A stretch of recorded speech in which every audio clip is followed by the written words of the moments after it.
Our story begins with water. Known as the teardrop of the Indian Ocean, Sri Lanka is especially sensitive to climate change. The decrease in precipitation has left parts of the country short of the key resource for years. This is Sri Lanka's longest river, Mahaveli Ganga. The color of the river simply tells us there's a long way to go from river water like this to drinkable water.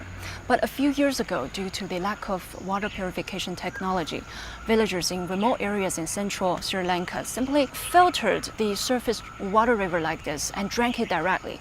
And that makes Sri Lanka a country with a high incidence of chronic kidney disease of unknown etiology. In the areas of Sri Lanka with a high rate of chronic kidney disease of this kind, 1 in every 5 people are sufferers. Most of the patients are breadwinners for their families, typically males aged 30 to 60. After falling ill, they often lose the ability to work and are burdened by high medical expenses. We had about recorded 50,000 around patients. Most of the hypotheses we got focusing about drinking water. By that time, we didn't have technology to make sure water is safe for public consumption. Between 2008 to 2015, we were in a very critical stage. So during that period, we need some external assistance to overcome those problems. We had some discussions with the Chinese government. China accepted Sri Lanka's request for help. In 2015, the two countries formally launched cooperation in water purification and research. A 70-person team from the Chinese Academy of Sciences has since become the technical core of the project. 我们首先调研了斯里兰卡这个地区呢地下水的水质，发现了这个水质里边高浮高硬的特点。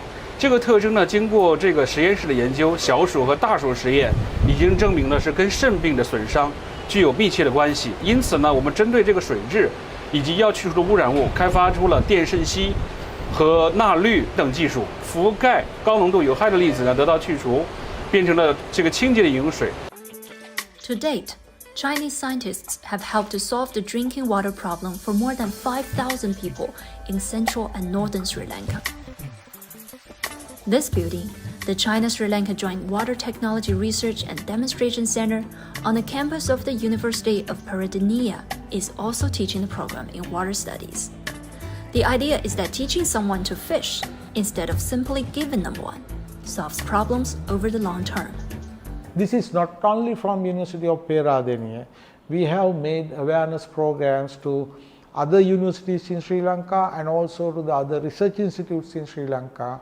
So they are sending us a group of students and a lot of volunteers are also here. Traveling between Beijing, China and Kandy, Sri Lanka has become routine for Wang Yawei and others. On the way back, he tells us that before doing anything, he asks himself about the significance. And he says providing water purification technology to Sri Lanka fills him with a strong sense of honor. Quoting Wang's words, our story also ends with water.